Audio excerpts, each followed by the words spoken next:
When I talk to people that have ultimately that have kids, okay, those are the people I talk to. This heartless killer, who's accused of assaulting and brutally murdering 7-year-old Layla Stewart, is Kirkland Warren. He's also charged with the cold-blooded killing of Layla's mother and his former girlfriend, Michelle Melendez. Michelle could never have imagined that the man she once loved would become her greatest nightmare. Do you think maybe I have found them? You don't know? I hope not. Then tell me about what happened to that baby. I don't know. You do know. I don't. Kirkland, I don't want to go down the road with all the stuff that I have on my phone. I want to hear it from a man. You're a man, right? I am. What could drive a man to kill the people he once claimed to love? The sinister truth behind Kirkland's action will not only unfold a nightmare, but a frightening truth that no one would ever dare to imagine. If I show you a picture, do you promise to tell me what happened?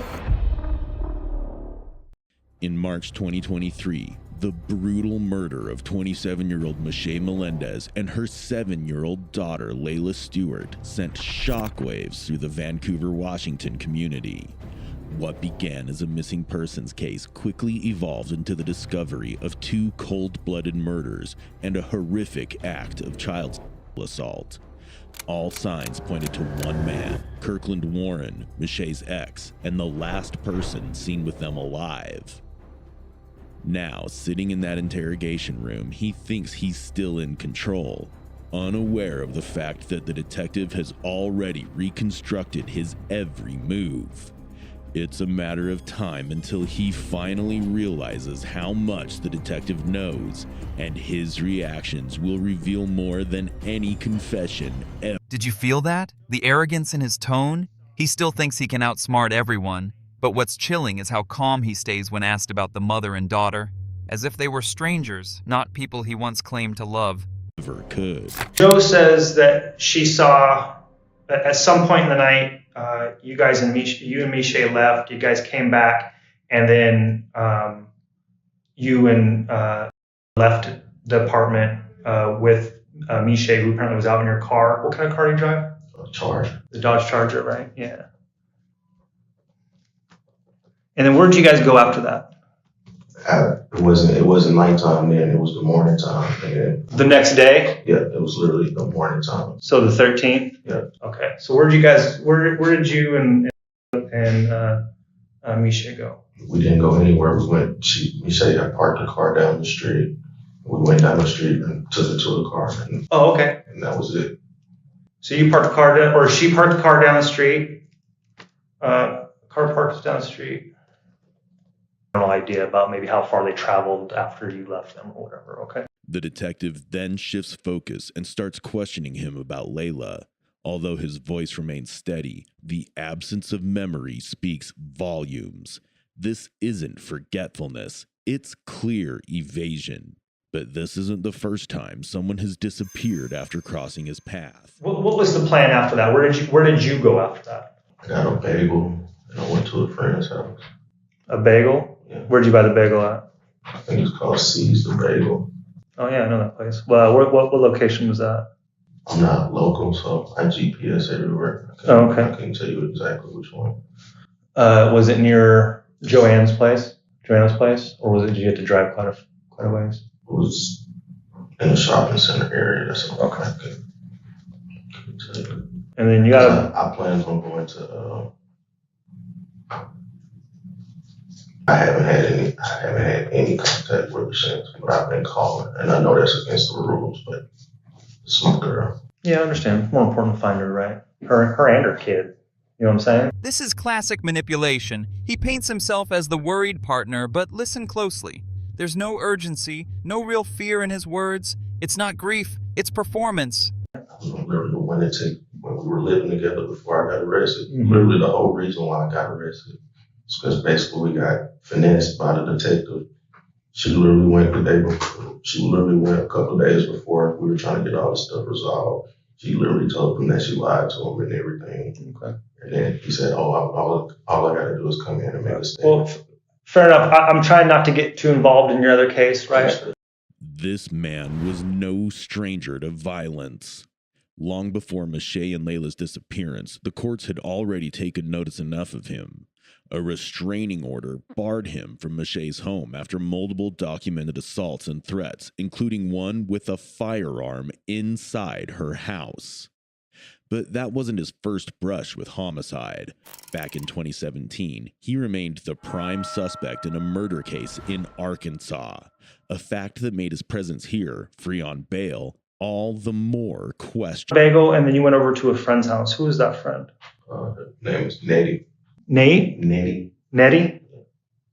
What's Nettie's last name? Is Nettie her actual name, or is that short? Antoinette. Antoinette. I'm sorry I'm asking a lot of questions, but I'm just trying to clarify stuff, right? And you're kind of soft-spoken. Do you mind if I pull up a chair? Kirkland leans back in his chair, spinning a carefully rehearsed story. Slowly and deliberately, the smart detective pulls his chair closer, shrinking the space between them, making the air heavier for him to breathe with a silent yet firm demand for truth. And then I'm just know, I got a lot I'm already dealing with, and this just makes everything worse. Like what? Like your other cases? Yeah, right. Well, I only had one other case. I've never ran from it. I've always been at every court date on time. I posted bail, never got in trouble since. This is the most trouble I've been in since. Okay. So tell me about, like you said that you were taking her to school and stuff. Yeah. What kind? Does she have a backpack? Yeah. What kind of backpack she got? I don't know. She has like two of them, but I couldn't tell you what's on it. Okay. I can tell you what kind of she has I can tell you what kind of coat she has. What kind of coat she got? It's a long black coat with like fur around like a what do you mean by fur? Like you know how to say this is your hood. Okay. It's just fur line right there. Okay. Is it like imprinted with something? Like is it a picture or design? It's like it's either leopard. Leopard print? Okay. Leopard or cheetah. Okay. Does she wear that coat often? Yeah. Was she wearing that when you went and picked her up? Yeah. So, long black coat, wearing when you picked her up. Did she have an overnight bag at all? I don't think she did, because they don't live too far away from each other. Okay. All right. She also said something about a cat. Yeah. Did they say they're going to go drop a cat off or anything? No, she had the cat with her. She had the cat with her? When she got her mom. He's trying to deflect, but the detective isn't letting him do so. When he's forced to describe her and what she wore, his words carry an unsettling weight because the details provided are too precise and accurate. It's the kind of knowledge only someone who was there and saw her last moments would have. She never said, "Hey, Mama, where are we going?" She never made notice, and you didn't hear anybody make any statements about where they might be going.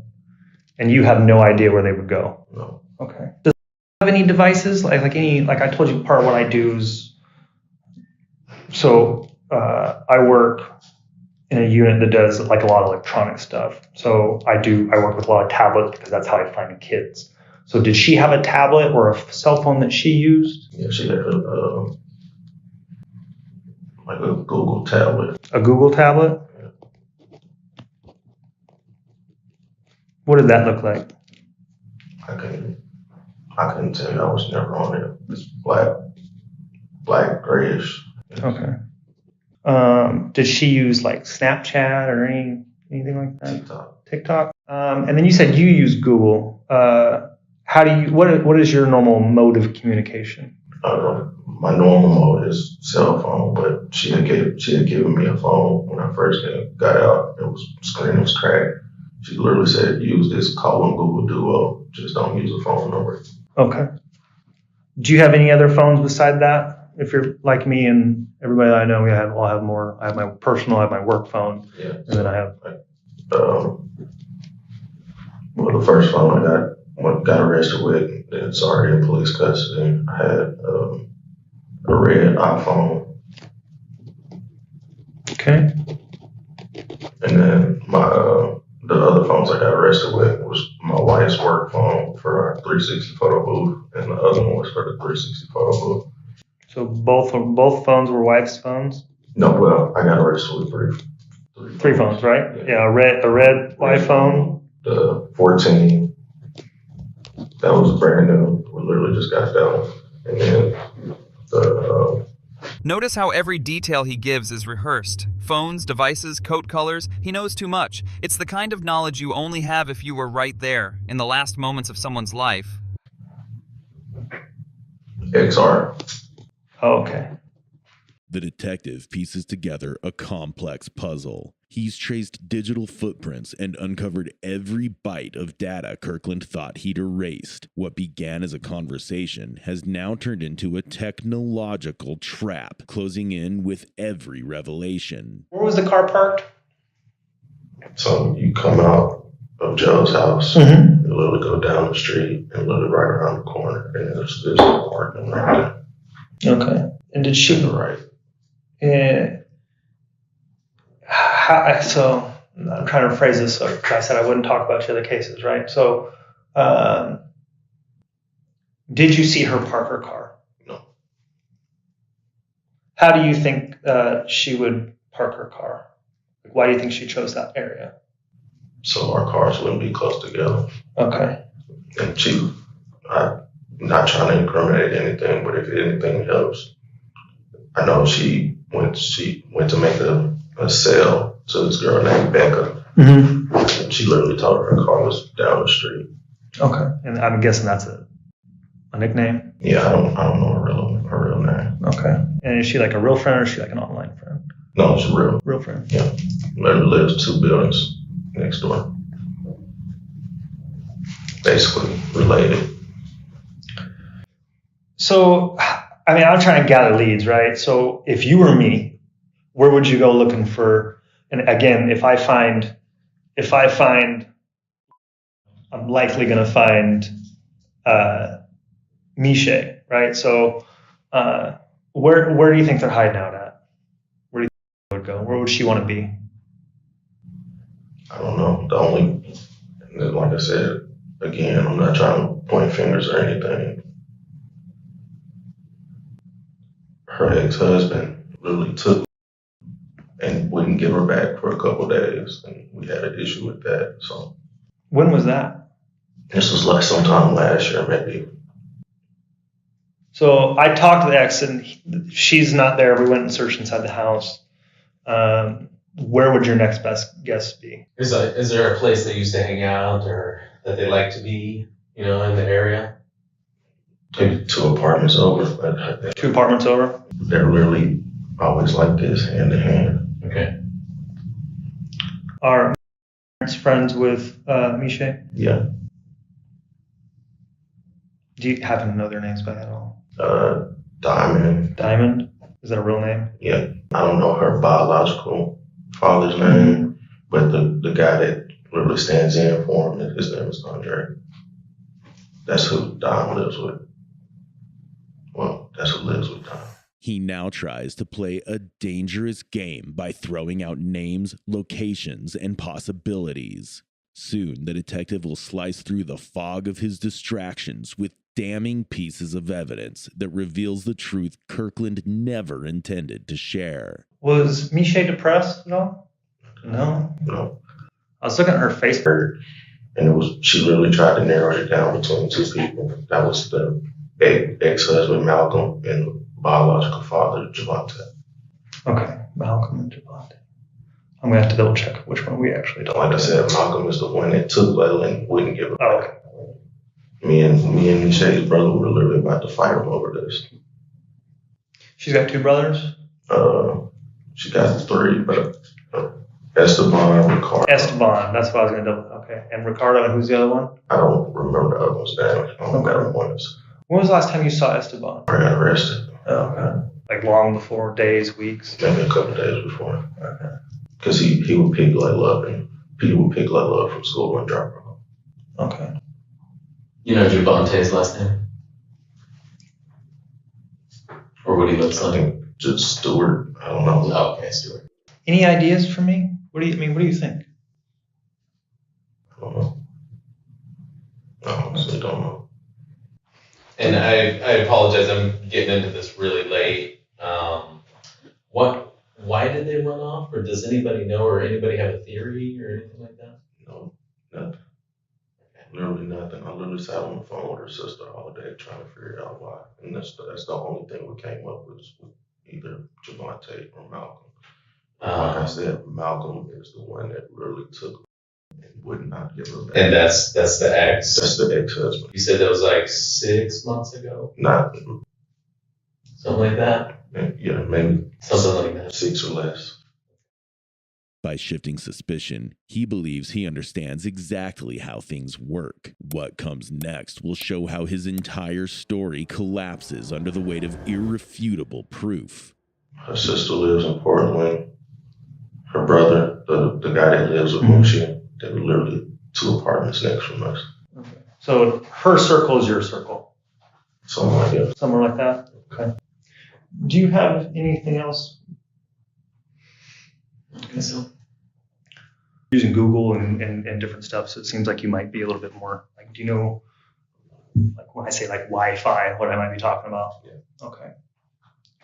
So when we drive around with our phones, our Wi-Fi hooks up to it. Like I drive by, let's say I go by your house, right? And my Wi-Fi is searching for places.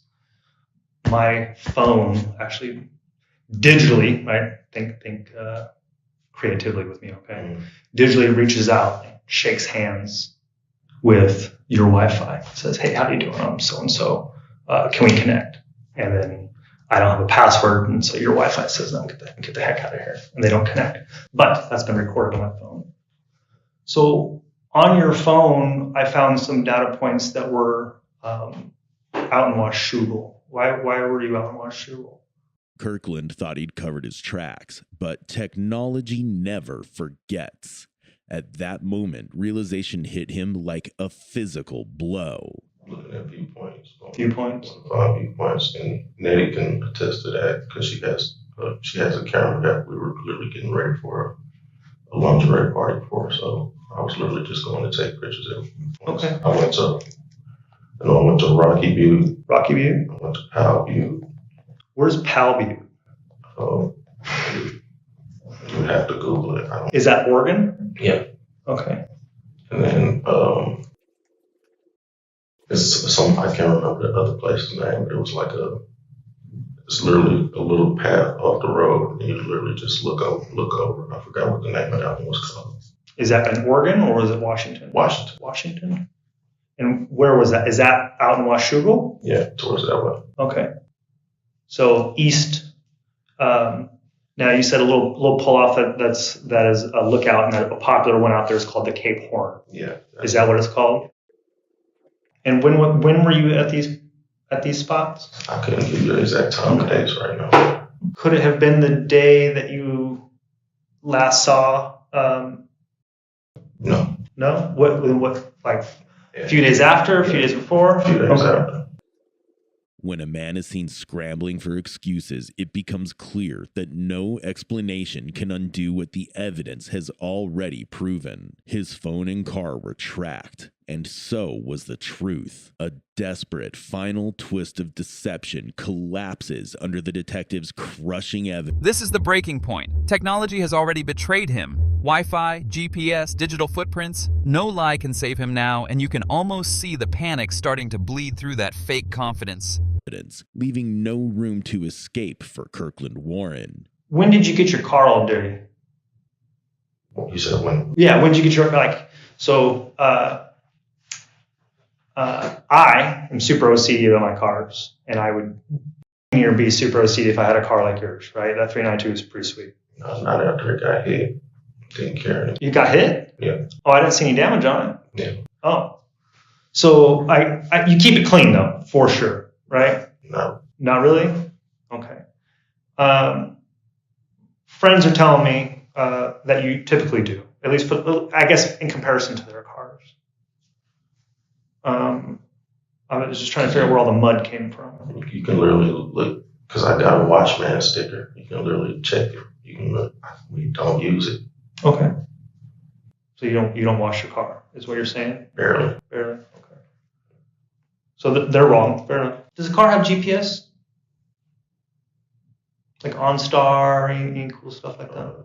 I don't know if it has OnStar, but I know it has Uconnect. Okay. How many kids you got? 2. 2. You got any grandbabies? You old enough for that? Yeah.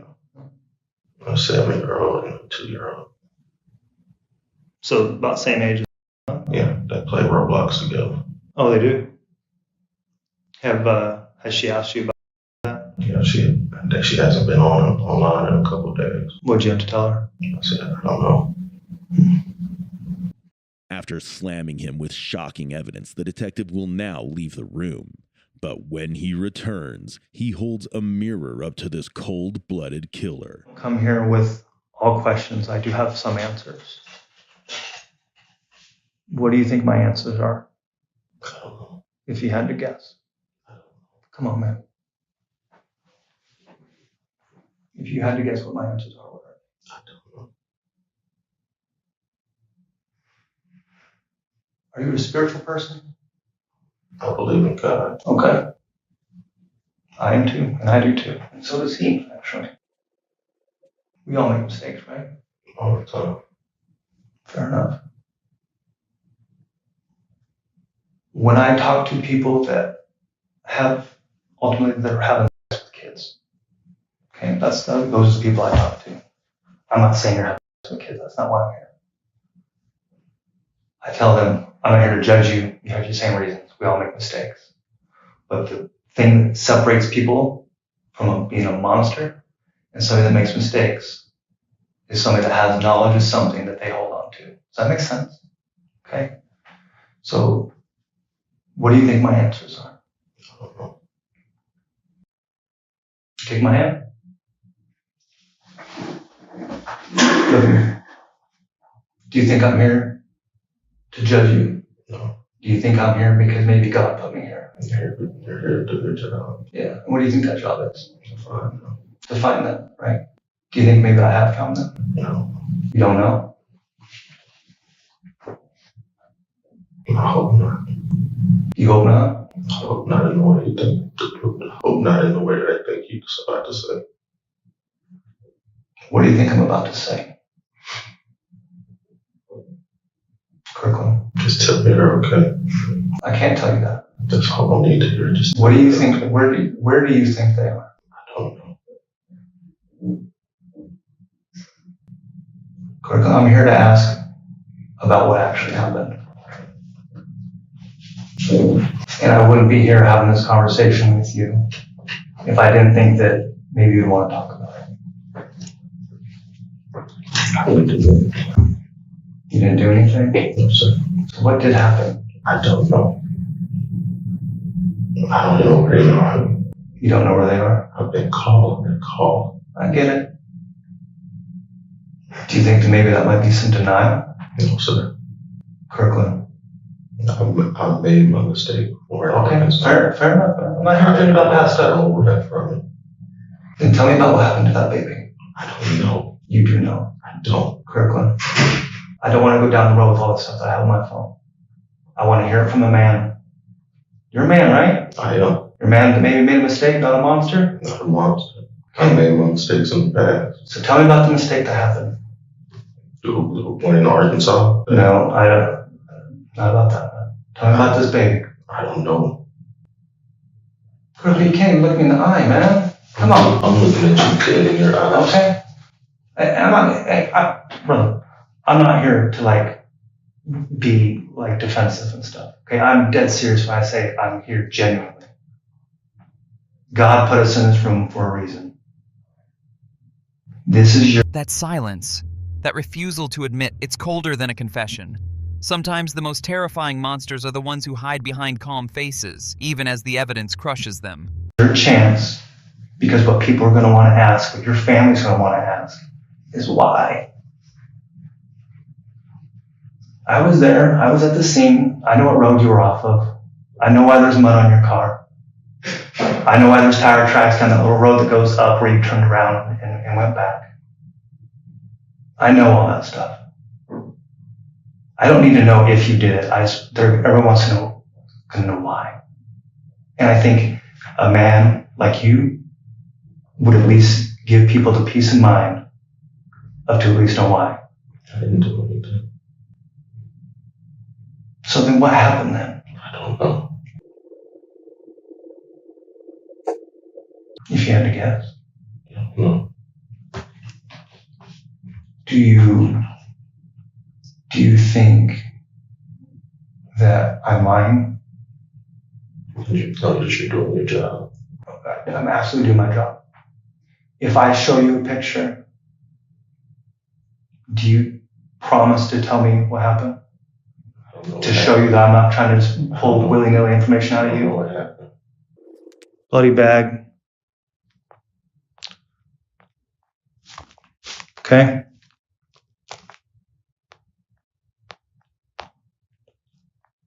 Tire tracks.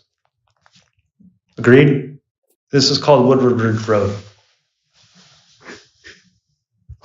You said what? Woodridge or Woodard Ridge Road. It's off of Skyview Road or Sky Ridge Road on Washougal. I'm not going to show you the rest of them because it doesn't matter. I think right there is enough for you to know that I'm telling the truth. The news is outside. I'm not here to play games and try to tell you something that's not true. I wouldn't do that. I don't lie to people. I don't need to.